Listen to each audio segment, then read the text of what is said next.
You know, usually when we picture the Kaaba in Mecca, we have this very specific, uh, I guess, modern image in our heads. Oh, absolutely. We imagine the massive crowds. Yeah, exactly. Millions of people just moving together in this vast, swirling sea of white garments. Right. It's completely unified in this massive global pilgrimage. Yeah, and it is undoubtedly one of the most populated, energetic, and heavily photographed sites on Earth today. It's a really profound image of collective devotion, certainly. Yeah. I mean, the sheer scale of it is just staggering when you look at it.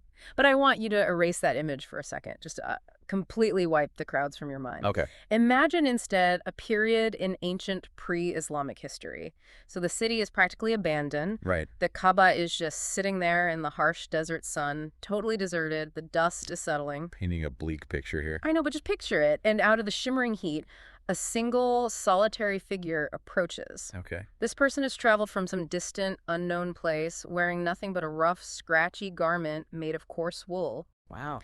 And they arrive, alone, to circle the empty sanctuary, completely indifferent to the fact that no one is watching. Right. They aren't doing it for an audience at all. Exactly. They aren't doing it for community or social points. What you're describing is the absolute definition of, uncompromising dedication. Yeah. A type of devotion that exists entirely independent of societal approval or communal reinforcement. And that image, that lone figure in the rough wool, is actually our entry point today. So welcome to today's deep dive. Glad to be here. We are taking you into the intense, disciplined, and honestly wildly misunderstood world of early Sufism. It really is misunderstood. It so is.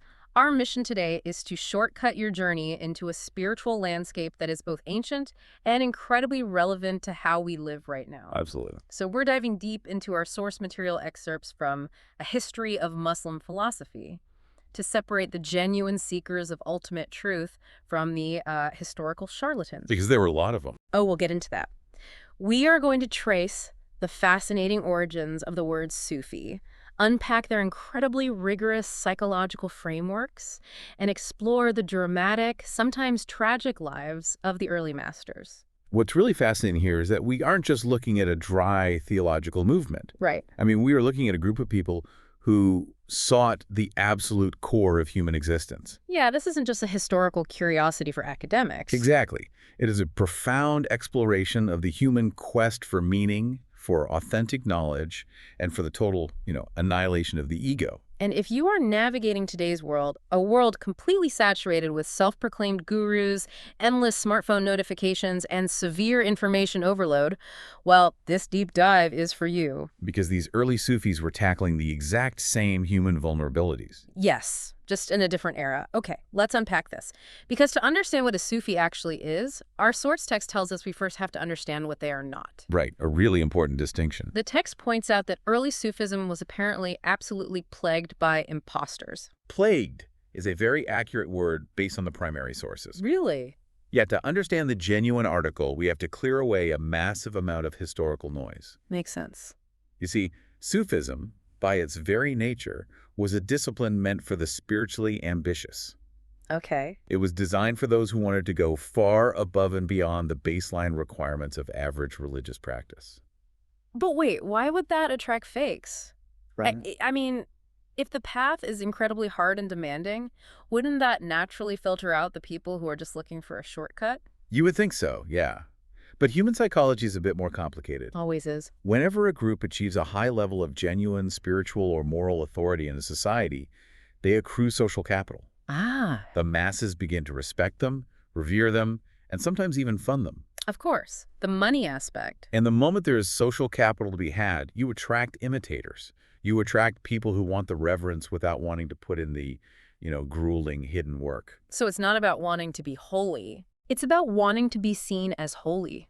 Exactly. Yeah. And if we connect this to the bigger picture, the early Sufi writers were intensely aware of this problem. They knew about the fakes. Oh, they were hyper-aware. Writers like Siraj Kalabadi and Quasheri, who authored some of the foundational manuals on Sufism in the 10th and 11th centuries, they didn't just sit down to write theoretical theology. What were they writing for them? A massive part of their motivation was to protest these exact fakes. They were actively trying to protect the integrity of their path from being diluted by grifters. Man, that feels incredibly modern. Doesn't it? It really reminds me of the boom in modern-day life coaches or those curated spiritual influencers on social media. Yes, the aesthetic spirituality. Exactly. They post profound, cryptic quotes against a background of a sunset. They wear trendy, minimalist clothes. They speak in the soft, enlightened cadence. But their actual lives, their daily actions, are entirely contradictory to what they preach. Right. They want the clout without doing the internal work. The parallel is very strong there. In fact, Kalabadi has a remarkably sharp quote about this exact type of decadence in his era. Oh, what does he say? He writes that a time came when, and I'm quoting here, the meaning departed and the name remained. The substance vanished and the shadow took its place. Realization became an ornament and verification a decoration. Verification, a decoration. Wow. Yeah, That is a brutal takedown. it really is. It means people were wearing the title of Sufi like a designer brand. It was just a status symbol. It was purely aesthetic for them. Kalabadi continues, pointing out that those who knew absolutely nothing of the truth pretended to possess it. Geez. They had the right vocabulary on their tongues, but they denied that very truth by their physical acts. Which is the definition of hypocrisy. Exactly. And Quashari echoes this sentiment too, lamenting that greed and avarice became the rule of the day. So frustrating for the real practitioners. Totally. He complains that people who merely paraded as Sufis were writing entire books filled with absolute trash, just to answer silly questions and sound important. Which means the genuine early masters had to differentiate themselves somehow. They did. Because the text mentions Quashari, claiming that the true masters only spoke after severing their connection with the materialistic world. Yes, that's right. For the authentic Sufi, speaking or teaching was the absolute last step. The very last thing they did. Exactly. Taken only after years of grueling, austere discipline. For the charlatan, speaking is the first step. Because the goal is attention. Precisely. Okay, so if the fakes were just putting on a costume to get attention, what was the actual costume? Like, where does the word Sufi even come from? That's a great question. Because our sources point out there was a significant historical debate about this. Some people at the time claimed it was a relatively recent invention, maybe something that popped up in Baghdad. Yes, there were a lot of theories floating around that it was a modern innovation. But the texts strongly refute that. Okay. Siraj, one of our oldest and most reliable sources, traces the term back far earlier. He notes it was current in the days of the Tabi'in. Let me pause you there. Who are the Tabi'in? Ah, right. The Tabi'in are the successors. Successors? Yeah, they are the generation of Muslims who came immediately after the companions of the Prophet Muhammad. Oh, I see. So we're talking about the very early formative period of Islamic history. Got it. But Siraj goes even further. He traces the concept back to pre-Islamic days, which actually brings us to the story of the lone traveler circling the Kaaba that you mentioned in the very beginning. Right, the solitary figure in the desert. Yes, the source material recounts a tradition from pre-Islamic times, a period known as the Jahiliyyah, or the Age of Ignorance. Okay. During a time when Mecca was supposedly abandoned and the Kaaba was deserted, it was said that a man from a distant land would come, and this man was referred to as a Sufi. Okay, so the term predates the formal religious structure completely. Yes. What does the word itself actually mean linguistically? Etymologically, Siraj argues it comes from the Arabic word suf, which translates to coarse wool. Just wool? Just wool. Not a complex philosophical acronym or anything? No, it is stubbornly literal. It was the conventional garb of the pious and even of the prophets among the ancient Semitic people. Oh, interesting. There's a very established custom among the Arabs to refer to people by their specific conventional garb. Like how we might call someone a suit. Exactly. If you wore a specific type of armor, you were known by that armor. If you wore coarse wool, you were a Sufi. And we should clarify, we aren't talking about a soft, luxurious cashmere sweater here. Far from it. We are talking about rough, scratchy, heavy wool. Wearing that in the Middle Eastern desert heat is a deliberate physical manifestation of rejecting worldly comfort. Absolutely. You don't put on coarse wool in a blistering climate because it looks good or feels good. No, you definitely don't. You wear it as a constant, inescapable physical reminder that you are not here to be comfortable. Every time it scratches your skin, it's a rejection of luxury. That is precisely the psychology behind it. The physical discomfort is a tool to keep the mind awake. And that rejection of the material world leads us to examine the internal rules they live by. Because once we establish who the real Sufis were and why they embraced that itchy wool, we have to look at how they structured their reality. Right. How do they relate to God? And perhaps more importantly, how do they navigate the Orthodox Islamic society that surrounded them? Right, because they weren't living in a vacuum. Not at all. They were part of a highly structured religious society. And this introduces a massive conceptual divide in the source text, which is the relationship between the law and reality, the Sharia and the Haqiqa. This is a crucial distinction, and understanding it is key to understanding why Sufism was sometimes viewed with suspicion. Tell me more about that. So the Orthodox theologians of the time essentially believed that the law, the Sharia, and reality of the Haqiqa were practically one and the same. Okay. Their view was straightforward. If you followed the rules of the religion perfectly, you grasped reality perfectly. But the early Sufis didn't buy that? No, they insisted that while the two were intimately connected, they were fundamentally distinct. I'm going to need you to break that down for me. How can the divine law and divine reality be different things? Think of it this way. Haqiqa, reality, is the divine aspect itself. It is the ungraspable, infinite, overwhelmingly vast nature of God. Right, the big picture. Exactly. It is something the human mind can never completely comprehend or contain. Sharia, the law, on the other hand, is the human code of conduct. The rules. Yes, it is the framework of rules, rituals, and ethics that man can actually understand and is obligated to act upon. Okay, I think I see where this is going. Reality is the actual infinite truth of the universe, and the law is just the human roadmap for how to walk through it without driving off a cliff. That is an excellent analogy. Yeah. But wait, here's my question. Go ahead. If a Sufi goes through all this rigorous training and they achieve a state of enlightenment, if they actually touch that ultimate haqiqa, that reality, they just get to drop the roadmap. I mean, if I'm looking for a buried treasure and I finally find the chest and open it, I don't need the treasure map anymore. I can throw it away.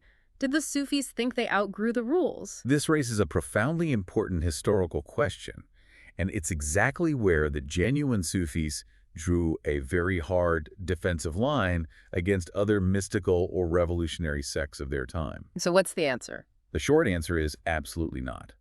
The true early Sufi never abandoned the Sharia. Why not? If they've reached the destination, why keep reading the map? Because abandoning the law was the hallmark of antinomian movements, groups that believed they were above moral or religious law. Oh, like rebellious groups. Exactly. The text mentions groups like the Karmathians in this context. Let's pause on the Karmathians for a second. The text mentions them a few times as a major threat.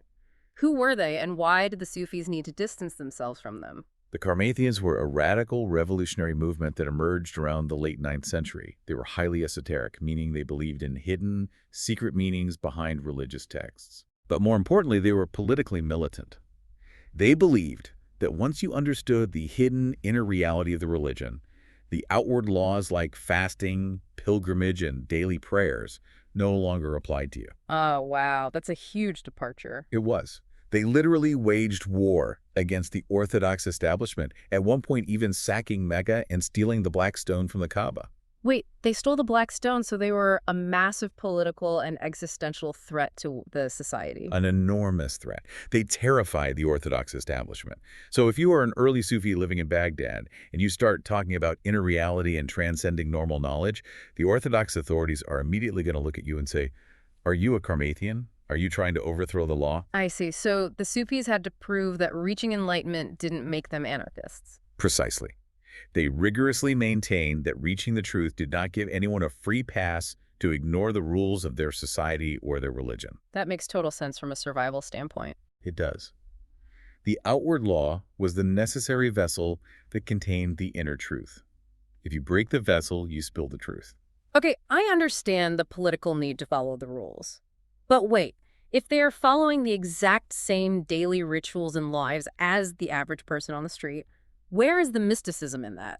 If their outward behavior is identical to a standard Orthodox merchant, what makes the Sufi special? What makes them special is not what rules they followed, but the intensity, the strictness, and the internal state with which they adhered to them. Intensity. Yes. Our sources emphasize a fascinating point here. For the average Muslim, the Sharia contained built-in concessions. The law is designed to be livable for a massive society. Right. So if you were sick, if you were traveling, if you were elderly, there were allowances. You could shorten your prayer. You could break your fast.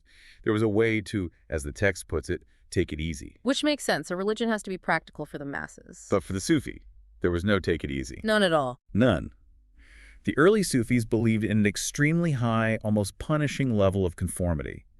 As our text notes, there were no concessions for them because they actively refused to claim the social rights and worldly obligations that made those concessions necessary. Let me make sure I'm grasping this.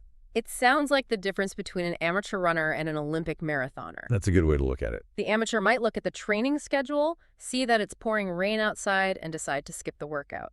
The rules of being a healthy amateur allow for that concession. Right. But the Olympian has zero concessions. They are out there in the freezing rain at 4:00 a.m. because their ultimate goal demands a level of absolute unyielding perfection that the amateur isn't striving for. That is a perfect framework for understanding it. The Sufi views the compressions as a trap for the ego. A trap. Yes, taking the easy way out is a sign that you still value your own physical comfort over the divine will. And this unsparing attitude wasn't just asceticism for the sake of suffering. You aren't just trying to be miserable. No, they weren't. It was the logical, unavoidable result of their absolute core belief. Which brings us to a concept called tawhid. Tawhid, the unity of God. Now, I know the basic definition of this. It's the central pillar of Islam, the belief that there is only one God, not multiple gods. Right. But the way these early mystics approached it goes much deeper than just a numerical count of deities, doesn't it? Far deeper. They took the concept of unity and pushed it to its absolute philosophical limit. How so? Let's look at how Junaid, one of the great early masters we'll discuss later, defined tawhid. He said it is the absolute, unshakable certainty that all motion and all lack of motion of created things is the direct act of God. Okay, let me stop you there. All motion, meaning if I lift my hand right now to take a sip of coffee, it's not actually me originating that action. In their dumbest theological framework, known sometimes as occasionalism, yes, they believe that God is unique in his timelessness and that he is the only true agent in reality. Wow. Every moment, every action is created anew by the divine will. So it's not just, God exists somewhere up there. It's God is the only thing truly acting and sustaining reality at a subatomic level in every single millisecond. Exactly. And Jafar Sadiq, another crucial early figure, offered a brilliant, mind-bending warning about how our brains try to conceptualize this. What did he say? Because human beings are trapped in time and space, we naturally try to put God in time and space. Jafar warned against thinking that God is in something, on something, or of something. Wait, why is that a problem? Because of the logical implications. He explained that if God is on something, it implies he's being supported or carried by that thing. Okay. If he is in something, it implies he is encircled or contained by it. And if he is of something, it implies he is derived from it, bound by time and space. That completely short-circuits my brain. It's meant to. It strips away every single physical, spatial, or temporal metaphor we have for imagining the divine. You can't point up to the sky. You can't point into your heart. You can't put a pin on a map. And that cognitive short circuit is exactly the point. Yeah. You cannot capture reality in a human concept. Now think about the psychological consequence of this belief. Okay. If God is the only true actor and the only true reality, what does that mean for you? What does that mean for your ambitions, your desires, your sense of self-importance? Well, it means they're a massive illusion. If God is the only reality, then my ego, the voice in my head telling me I'm important, that I deserve a promotion, that I need to be comfortable, is essentially a delusion. It's a veil. Precisely. And this realization triggers what the Sufis called the greater jihad. When most people hear the word jihad today, they immediately think of political or military struggle, armed conflict. Yes, the outward struggle. But for the Sufi, the primary existential battle was internal. Based on a prophetic tradition, they considered the military struggle to be the lesser jihad. So what was the greater jihad? The greater jihad was the relentless, lifelong battle against their own narrow, selfish desires, what they called the nafs. So the real enemy isn't the invading army or the corrupt politician. The real enemy is the voice in your own head. The ego is the ultimate enemy. The early Sufis believed that every personal consideration, every action stemming from narrow self-interest, directly or indirectly, leads to evil. That's intense. If you act out of a desire for wealth, you exploit others. If you act out of a desire for reputation, you become a hypocrite. The nafs is a factory of delusion, Right. and the battle against it is so severe, so subtle, and so deeply ingrained in our biology that a Sufi cannot possibly fight it alone. Which transitions us perfectly to the actual day-to-day methodology of this path. How do you fight an invisible enemy that controls the very brain you are using to fight it? You really can't. Exactly. You need external perspective. You need a guide. This brings us to a foundational rule of early Sufism, the absolute necessity of the preceptor, the guide, known as the shaykh. Our sources are unequivocal on this point. A beginner needs one. A beginner must submit entirely to a guide. If a disciple relies purely on their own initiative, their own reading, and their own efforts, they are doomed to fail. This source text has a really intense quote about this from Qushayri, actually. Yes, Qushayri famously states that the disciple who has no preceptor has Satan for one. That sounds incredibly severe. Complete submission to another human being. I mean, I know we live in an era of fierce individualism where we think we can learn anything from a YouTube tutorial or reading a book. Right, the self-help culture. Yeah. So why couldn't someone in the 9th century just read the theological texts, meditate really hard in a cave, and figure it out on their own? Because the terrain of the human mind is infinitely treacherous. Without a guide, a novice simply cannot tell the difference between a genuine spiritual encounter with reality and a mere hallucination generated by their own exhausted brain. Explain how that happens in practice. Well, think about the mujahada, the intense ascetic effort. These novices were subjecting themselves to extreme fasting, severe sleep deprivation through night vigils, and the repetitive hypnotic chanting of divine names. Right. They were pushing their bodies to the brink. Exactly. And when you push human biology to that limit, your mind will start playing tricks on you. Furthermore, your ego, the very thing you were trying to kill, is incredibly cunning. It fights back. Yes. Yeah. It will try to convince you that you've achieved enlightenment just to get you to stop the grueling work. It's like the ego says, congratulations, you saw a flash of light. You're a fully enlightened master now. You can stop fasting and go have a large meal. Exactly. The ego will hand you a fake trophy so you stop running the race.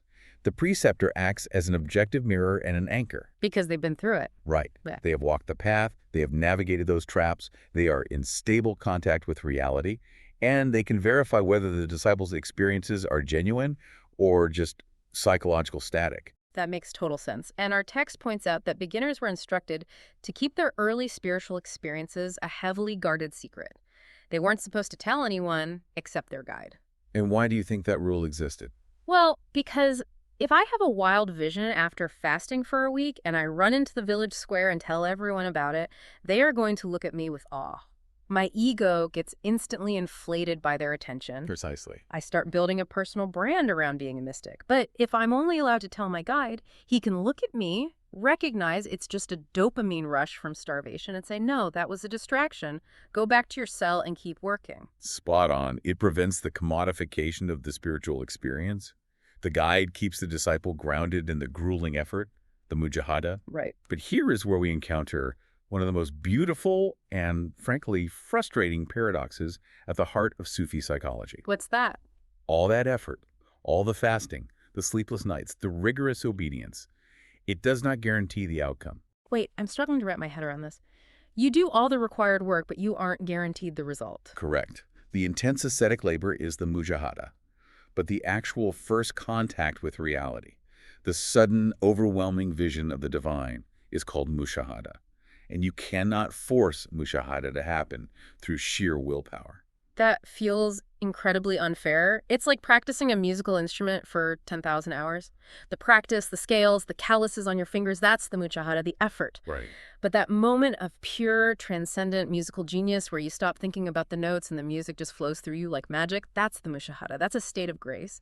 And you're right, you can't force it to happen just because you put in the 10,000 hours. You can't demand it. It just arrives when it arrives. A brilliant comparison. The effort prepares the vessel, but it does not compel the water to pour in. The early Sufis believed this paradox was absolutely essential for spiritual safety. Because if they believed that their human effort automatically produced divine enlightenment, it would lead to profound conceit. It would turn the relationship with God into a mechanical transaction. I put in X, I get out Y. Exactly. The mystic would think, I fasted for 40 days, I did all the rituals perfectly, therefore God owes me a vision. And the ego sneaks right back in. I am so disciplined that I forced God to reveal himself. Precisely.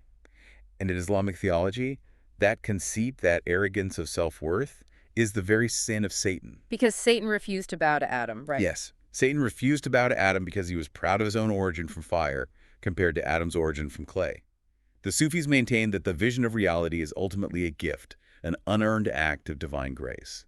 So if the journey is this unpredictable mix of grueling human effort and sudden flashes of unearned divine grace, how do they measure progress? If I'm a novice, how do I know I'm actually moving forward and not just walking in circles? They map the psychological journey using two distinct, highly technical concepts. Yeah. Maqāmāt and aḥwāl, stations and states. Let's start with the stations, the maqāmāt.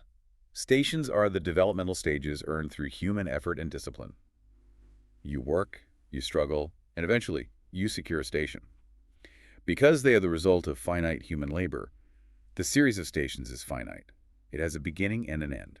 What are the bookends? It begins with tauba, which is renunciation, or a deep physical turning away from past sins and worldly attachments. Okay, that's the start. And after a long, arduous climb through various other stations, it ends with rida, which is absolute, unshakable satisfaction with whatever state God decrees for you, whether it is pain or pleasure. So you climb the stations through blood, sweat, and tears. You earn your footing. What about the states, the aḥwāl? States are the divine gifts. They are the moments of grace we discussed. They descend upon the heart without the mystic's volition. You cannot earn a state, you can only receive it. Yeah. And because God is infinite, the series of states is infinite.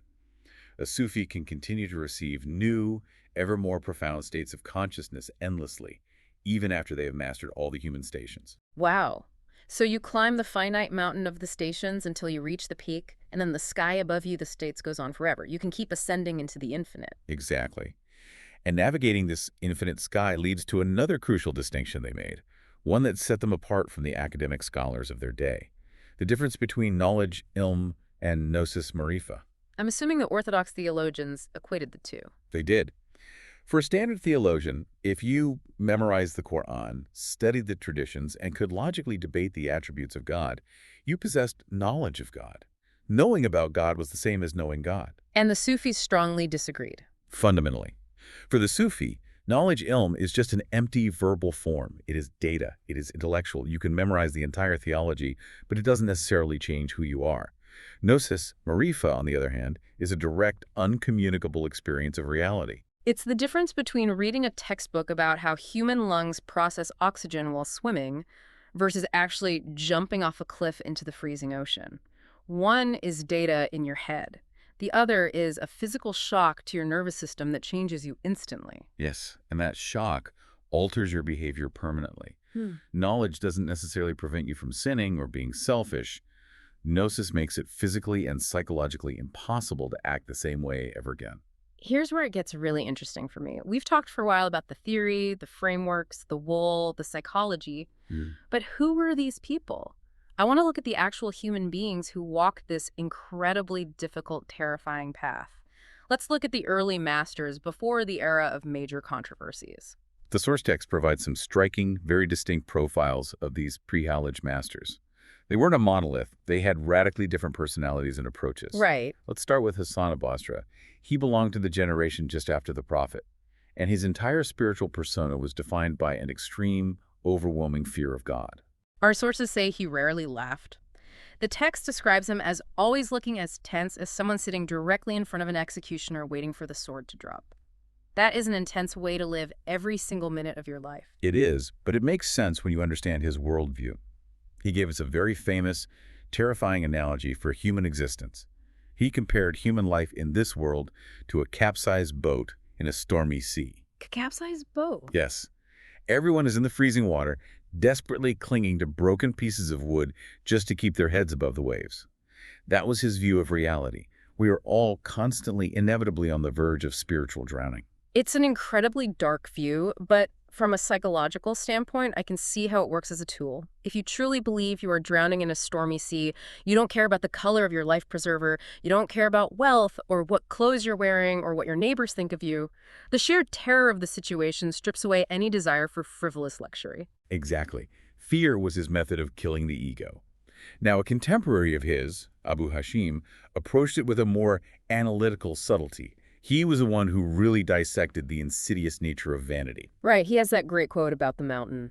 He noted that pulling down a massive mountain piece by piece, using only a tiny needle, is easier than removing vanity from the human heart. It's a brilliant encapsulation of the greater jihad.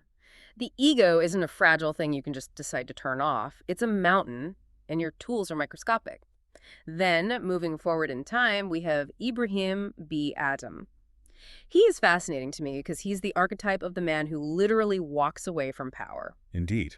His story is legendary. He is famous for choosing deliberate poverty over worldly sovereignty. He was a king of bulk, or at least a man of immense aristocratic wealth and power, who experienced a sudden awakening and gave it all up to wander the desert. The ultimate rejection of the material world. But the detail about him in the text that blew my mind is about when he felt truly happy. Ah, yes.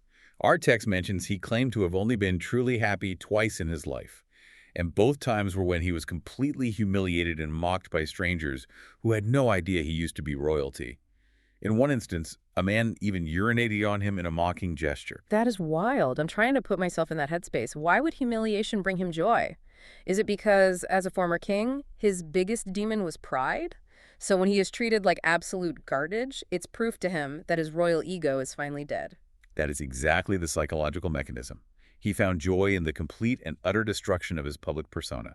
If you can be treated like the lowest of the low and feel no anger, no pride rising up to defend yourself, it means the nafs is defeated. Incredible. And his student, Shaykh of Balkh, has an equally amazing origin story regarding how he learned the concept of tawakkul.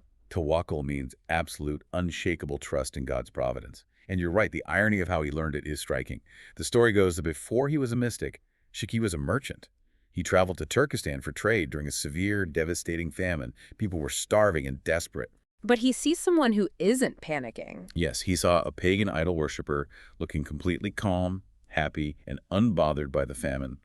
Shaykh approached him and warned him that his wooden idols couldn't feed him.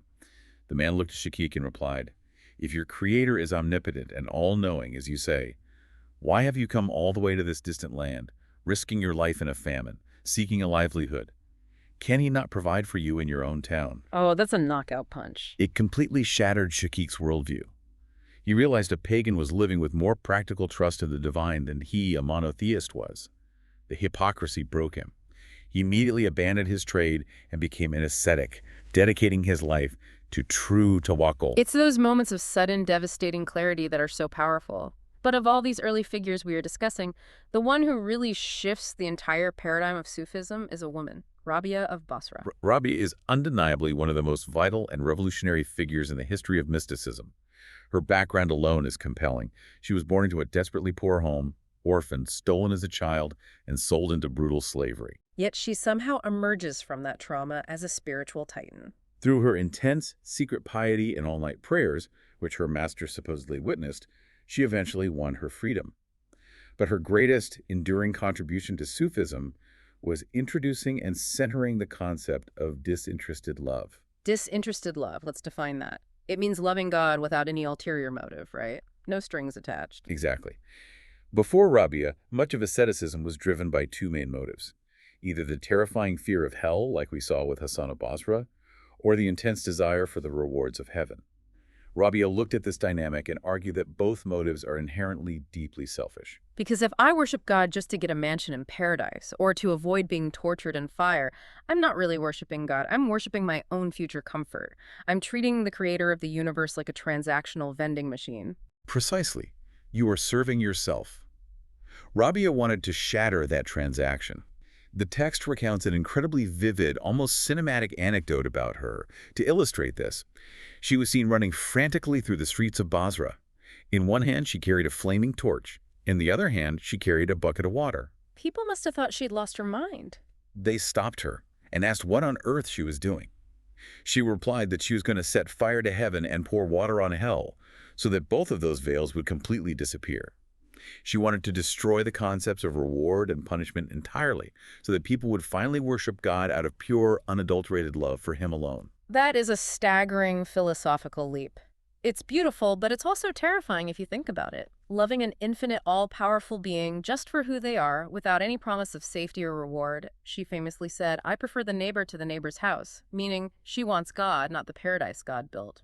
It was a radical shift from ascetic fear to mystical love.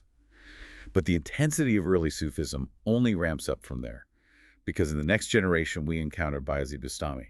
And Bayezid takes this desire for unity, this desire to reach the divine, to an extreme that honestly unsettled many Orthodox scholars. Yeah, Bayezid seems to be operating on an entirely different frequency. What was his core philosophy? Bayezid Bastami relentlessly pushed the boundaries of monism. In this context, monism is the belief that ultimately only one reality truly exists and everything else is an illusion. He didn't just want to love God. He strove to reach divine unity through total abstraction, a complete, violent erasure of his own self. The sources say he treated his soul the way a blacksmith treats a stubborn piece of metal. He said he threw his soul into the fire of penance and beat it with the hammer of blame for 12 years. 12 solid years of psychological hammering. And this relentless, brutal hammering produced psychological experiences that were almost entirely unprecedented in the public record of Sufism. He is one of the first Sufis to give a highly detailed, public description of his mystical experiences, which he framed as a mirage and ascension to the heavens, echoing the prophet's ascension. What did he describe? He describes flying through the air, traversing millions of roaring rivers of fire, passing through veils of light, and losing his senses entirely through awe. But the most controversial part was the conclusion of this journey. He claimed that he shed his I-ness, his individual identity, so completely that when he spoke, it was no longer Bayezid speaking, but God speaking through his vocal cords.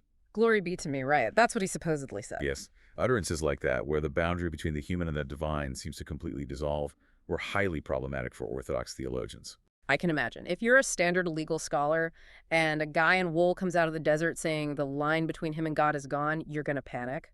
And that kind of boundary-pushing talk sets the absolute perfect stage for the most explosive, dramatic conflict in the history of early Sufism. Yes, the legacy of Bayezid's ecstatic utterances ignited the great debate that would define the era, the debate between sobriety and intoxication.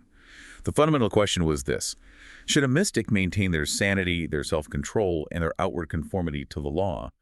Or is it the ultimate goal to completely lose one's mind in the divine reality? We have two absolute heavyweights representing each side. We have Junaid of Baghdad representing sobriety and Al-Hallaj representing intoxication. Let's start with Junaid. He is essentially the establishment mystic. Junaid of Baghdad was the ultimate advocate for saw, or sobriety. He wasn't just a mystic, he was a brilliant, highly respected scholar, deeply well-versed in Orthodox theology and Islamic jurisprudence. He believed that intoxication, losing control of oneself in spiritual ecstasy, was actually an evil state. Wait, why evil? If intoxication means you are overwhelmed by the love of God, shouldn't that be the goal? Junaid argued that it disturbed the normal, sane state of a mystic, and sanity is required to fulfill the obligations of the law. He believed a true seeker must be perfectly balanced. His famous maxim was that a Sufi must walk with the Quran in their right hand and the Sunnah, the traditions of the Prophet, in their left. Now, here is where I have to push back a little on Junaid. The text notes that he was so committed to outward orthodoxy that he refused to wear the coarse Sufi wool. He dressed identically to a traditional Orthodox scholar so he wouldn't stand out. Doesn't that make him exactly like the fake Sufis we talked about in the very beginning? He's hiding his true self. He's putting on a costume of normalcy. It looks like hypocrisy on the surface, but it's actually a deeply calculated survival mechanism and a profound philosophical stance. Let me explain how Junaid viewed the danger of spiritual ecstasy. Junaid understood that the political and religious climate of Baghdad was incredibly volatile. The Orthodox authorities were hunting down heretics. If mystics started shouting about being united with God in the streets, the authorities would slaughter them and the spiritual path would be wiped out. So he wore the scholar's robes as camouflage. Camouflage, yes, but also a test of mastery. Junaid believed that true mastery wasn't losing control. True mastery was experiencing the overwhelming, infinite reality of God internally, while maintaining perfect, flawless composure externally. He wanted the inner reality to remain completely hidden beneath an exterior of unshakable conformity. It protected the mystic from the state, and it protected the state from chaos. Okay, that is fascinating. The ultimate flex isn't screaming your truth, it's holding an exploding sun inside your chest while politely discussing legal theory over tea. Exactly. But then on the complete opposite end of the spectrum, you have Al-Hallaj. Al-Hallaj, the wool carder. The man who interiorized his faith so deeply he sought total, absolute union. And unlike Junaid, he wasn't afraid to shout it from the rooftops. Halaj is the poster child for sukr, or intoxication. He was a radically different personality than the cautious Junaid. Halaj left the quiet, hidden cloisters. He went out into the public squares and preached to laymen, to scribes, to publicans. He traveled extensively, going all the way to India and Turkestan, gathering massive crowds. He was charismatic, apocalyptic, and deeply controversial. And he brought the ultimate controversy upon himself with three incredibly dangerous words. Ana al-Haq. Ana Haq. It translates roughly to I am the creative truth, or as his enemies interpreted it, I am God. Why was that so dangerous? I mean, Bayezid said similar things in private. Because Halaj said it in public, in Baghdad, the capital of the caliphate. To the Orthodox lawyers and theologians, this was the ultimate, unforgivable blasphemy. It was a capital offense. It blurred the fundamental line between creator and created. But to Halaj, it was the exact opposite of arrogance. He wasn't saying that the human being named Halaj was God. He was saying that his ego, his Halajness, had been completely annihilated and only God remained in his space. Junaid actually met Halaj, right? Before everything went wrong. Yes, there was a famous historical encounter. Halaj came to Junaid seeking to be accepted as his disciple. Junaid, seeing the volatile state Halaj was in, flatly refused him. Junaid told him that spiritual association requires sanity, which Halaj currently lacked. How did Halaj respond to that rejection? Halaj replied that sobriety and intoxication are just attributes of man, and man is veiled from his Lord until all his attributes are annihilated. Basically saying, your sobriety is just another ego trip. Junaid countered with a chilling warning. He told Halaj that sobriety is a safe, sound state, whereas intoxication is an excess that leads to ruin. And Junaid's warning came tragically, brutally true. The trial and execution of Halaj is one of the most dramatic, defining events in Islamic history. It was a massive spectacle and heavily politicized. The Abbasid Caliphate in Baghdad was weak and dealing with severe rebellions, specifically from the Carmathians we mentioned earlier. Halaj's esoteric, apocalyptic language and his massive lower-class following were viewed as politically dangerous. They thought he was inciting a Carmathian-style revolt. He was arrested, brutally interrogated, and kept in prison for nearly 9 years. And part of the physical evidence they used against him in court was a letter he had written to a disciple. A letter where he explicitly said, destroy your Kaaba. Yes. The Orthodox lawyers read that letter and took it absolutely literally.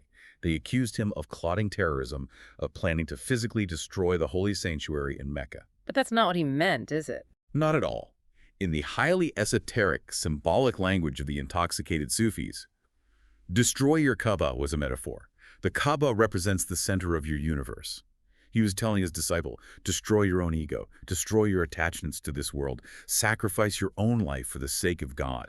But the judges wouldn't hear it. They needed a reason to get rid of a political liability. They condemned him to death. The execution was horrific. He was scourged, mutilated, and finally executed, and his body displayed on a cross in the year 309 of the Hijra, which corresponds to 922 CE. And what's eerie, what adds this mythical layer to the whole tragedy, is that the text points out the year 309 AH is highly significant in the Quran. It's the exact number of years the seven sleepers slept in the cave before awakening. It added this whole apocalyptic messianic aura to his death. The fallout of his execution fractured the society. For the Orthodox establishment, it was a grim but necessary enforcement of the law to prevent chaos. But for the Sufis, Halaj's crucifixion became the absolute height, the ultimate mirage of saintship. It's a tragic, poetic dichotomy. Halaj dies a brutal death and becomes an eternal symbol, the ultimate martyr of mystic love. Meanwhile, Junaid survives, lives a long life, and actually protects the movement by keeping it outwardly sober and orthodox. If everyone acted like Halaj, the movement would have been exterminated. Both types were entirely necessary for Sufism to survive. I agree. However, after a societal trauma like Halaj's public execution, things couldn't stay the same.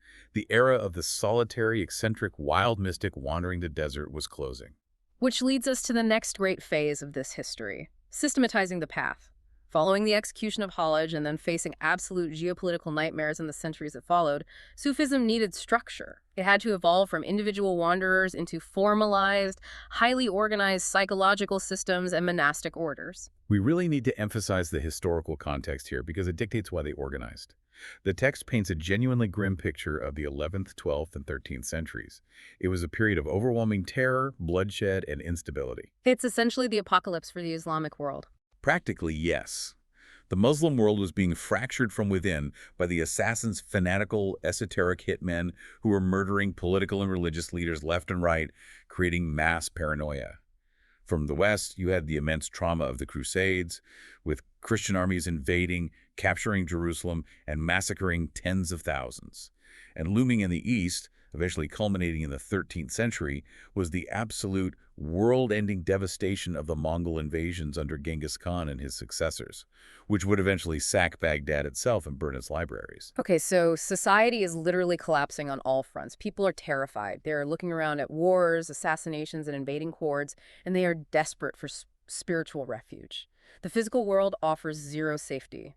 They need something that makes sense of the chaos. Into this terrifying void steps Abd al-Qadir Jilani.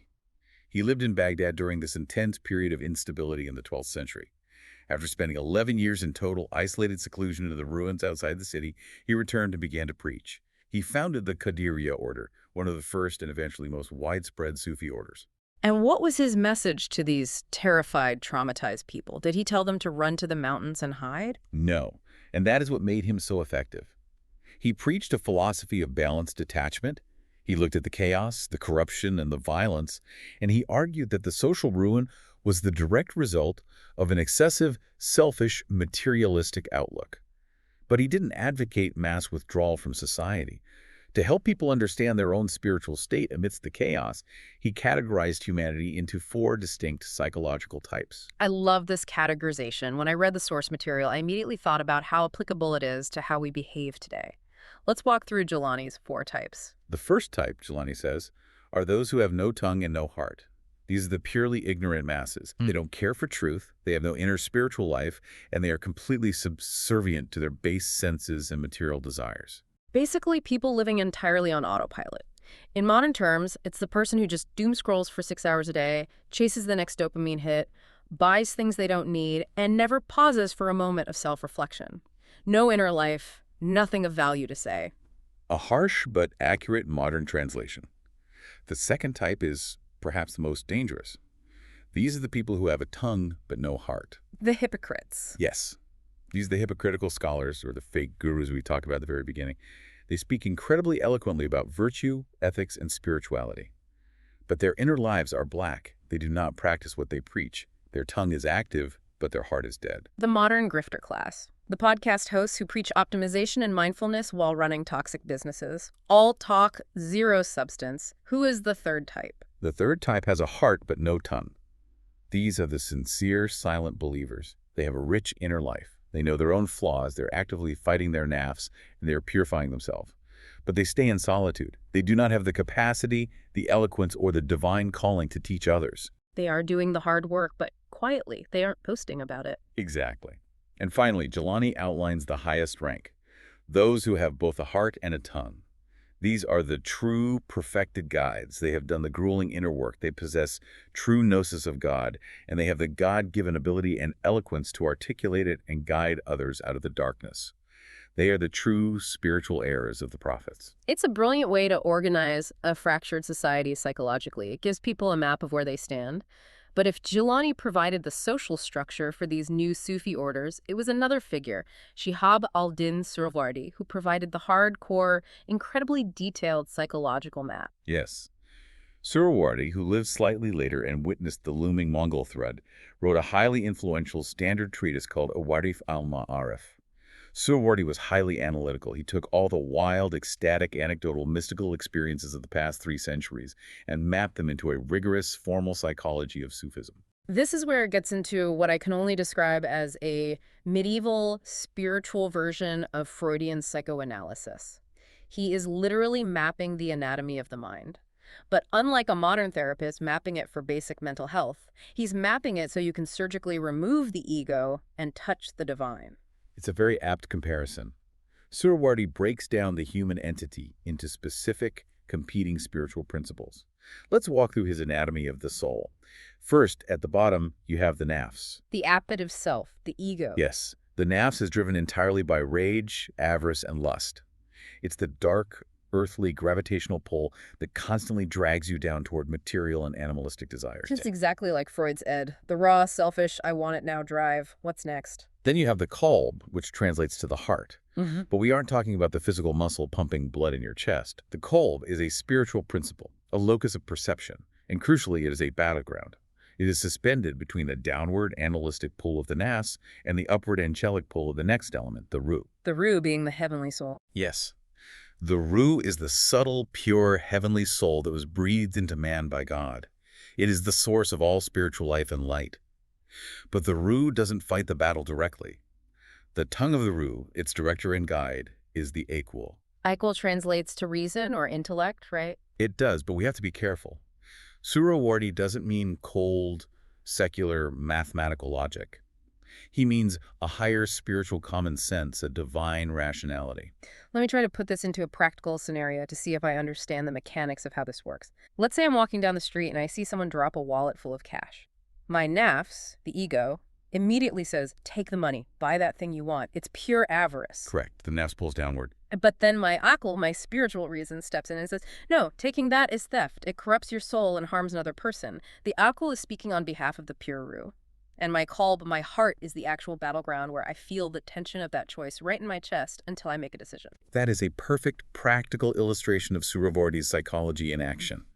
The goal of the Sufi training is to purify the kolb so much that it completely ignores the nafs and only listens to the aḥwāl. And beyond all of these elements, Suhrawardi speaks of one final, highly advanced concept, the sir. The mystery. The innermost secret. Yes. The sir isn't an independent biological or spiritual organ. It is a specific, highly advanced stage of spiritual development. It is the point where the heart and soul are so utterly purified, so completely emptied of self, that they lose their individual power of action entirely and become a perfect, frictionless instrument of God. It is the state Hallaj was trying to describe. It is an incredibly detailed, comprehensive map. And what I appreciate about Suhrawardi is that he doesn't just map the parts of the soul, he maps the emotional weather, too. The unpredictable tidal waves of the mystical journey. You're referring to his breakdown of the emotional states of qabd and bast, contraction and expansion. This is perhaps his most compassionate contribution to spiritual psychology. Suhrawardi noted that as a mystic progresses, they do not just feel a steady, linear, happy rise in enlightenment. They experience violent, uncontrollable emotional swings. Tell me about qabd, contraction. Qabd is a state of spiritual tightness. It is a feeling of being completely veiled or violently distanced from God. The mystic feels profound grief, fear, and a terrifying spiritual dryness. Prayers feel empty. The universe feels cold. It sounds like a severe depressive episode, or what later Christian mystics would call the dark night of the soul. Exactly. And it is inevitably followed eventually by bast, which means expansion. This is a state of sudden spiritual elation, immense joy, hope, and a feeling of profound, warm closeness to the divine. The chest opens up. The mystic breathes easily again. It's the emotional whiplash of the spiritual path. Why does Suhrawardi say God puts them through this roller coaster? Suhrawardi explains that these alternating states are absolutely necessary to season the mystic. If a mystic only ever felt bast joy and expansion, they would become complacent, arrogant, and lazy. If they only ever felt qabd contraction and grief, they would fall into total despair and abandon the path. The oscillation between the two destroys the mystic's reliance on their own feelings, forcing them to rely only on the creator of those feelings. Wow. So what does this all mean? We've covered centuries of history, theology, and psychology. We started with lone, solitary individuals wandering the scorching desert in rough, scratchy wool. We saw them fight epic, lifelong internal battles against their own egos, treating their souls like metal on an anvil. We saw them clash violently with Orthodox society, resulting in the tragic, world-altering crucifixion of Hallaj. And finally, we saw them build incredibly complex, highly organized psychological frameworks and monastic orders to survive the literal end of the world as they knew it. If we pull all of these threads together, it means that the Sufi path was never a monolith. It evolves dynamically in response to history. But the core mission, the absolute center of gravity, never changed.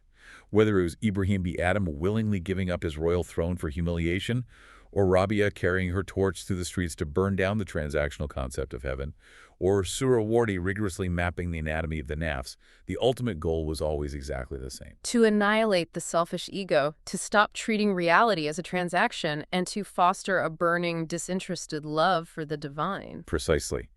It is the ultimate rebellion against the natural human inclination toward selfishness.